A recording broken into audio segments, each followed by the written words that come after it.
Welcome to Greg Hansen's Video Notebook, brought to you by Sam Levitt's Furniture. I'm Star Sports editor Ryan Finley. Here with Greg Hansen. Greg, let's talk some basketball. The Pac-12 season is halfway over. What are your impressions of what we've seen so far? Number one, how bad the league is. Yep. I think you agree. Mm-hmm. Oh, yeah. I mean, I'm not sure. If you're talking about how many NCAA tournament bids this league is going to have, what do you think? Three? Three. I think Stanford's going to get there. Mm-hmm. Number two is that Utah wasn't up to the challenge in their two most difficult road games. Mm-hmm. And they don't even have to play at Stanford. Right. And number three, T.J. McConnell is the guy you want on your team, probably more than any other player in the league. Right. Is that, Greg, because I've been trying to wrap my mind around this T.J. McConnell thing. T.J. McConnell might be the best player in the league, but he's never been the player of the week. No. And he's really not the best player on his own team some nights. And yet he's the most valuable guy in the league. Is that experience? Is that the position he plays? What is it? It's both of those things. It's Sean Miller seeing himself in T.J. McConnell. Well, yeah. And he knows he's not going to lead him down a dark alley. He's going to lead him to where the sun shines. Right. No Pac-12 Player of the Year has ever gotten that award without first being the Pac-12 Player of the Week. Right. At least once. Yeah, right. It's going to be interesting to see if McConnell gets it, because every week there's a Norman Parker beating two bad teams and scoring 22 in each game. Mm-hmm. And TJ's just not going to get those numbers. Right. And he's a guy, by the nature of the position he plays and the way he plays it, is never going to lead his team in scoring. No. Hardly ever. Is never going to have a highlight reel player dunk, ever. I mean, if he has a highlight reel play, it's a pass. Right.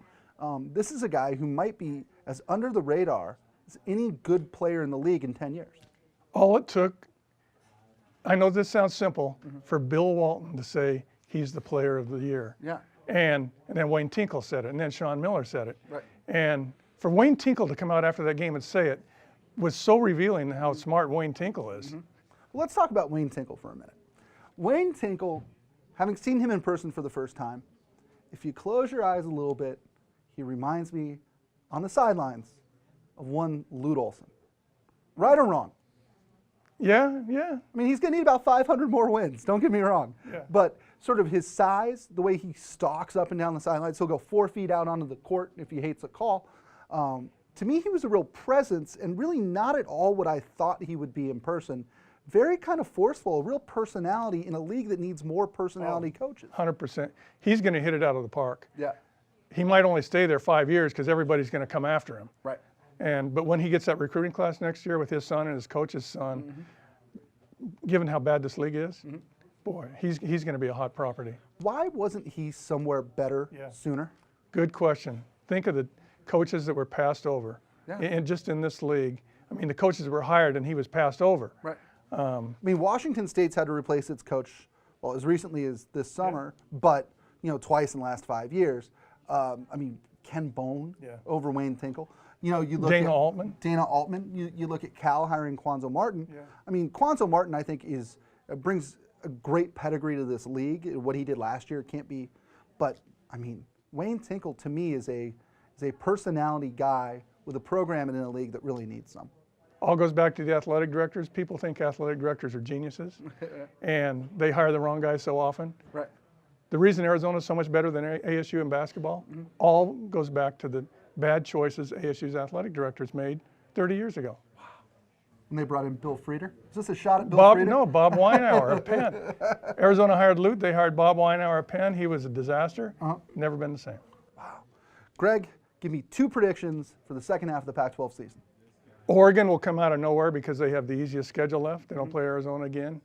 And Stanford will really be good down the stretch, I think, and get like a 6th seed.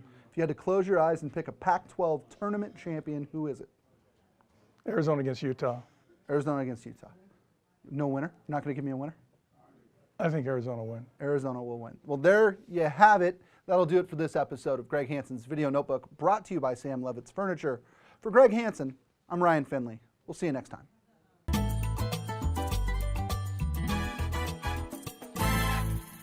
For over 60 years, January has been clearance month at Sam Levitt's in Tucson. And right now, today, Sam Levitt's has reduced over $15 million of home furnishings inventory for the biggest January clearance sale ever. Don't miss blowout clearance items marked down 44 up to 77% off while they last. Everything's marked down to make room for new arrivals. Plus, there's special no-interest financing for up to 72 months. So get your new furniture or mattresses now with same or next day delivery. But don't miss the biggest January clearance sale ever at Sam Levitt's.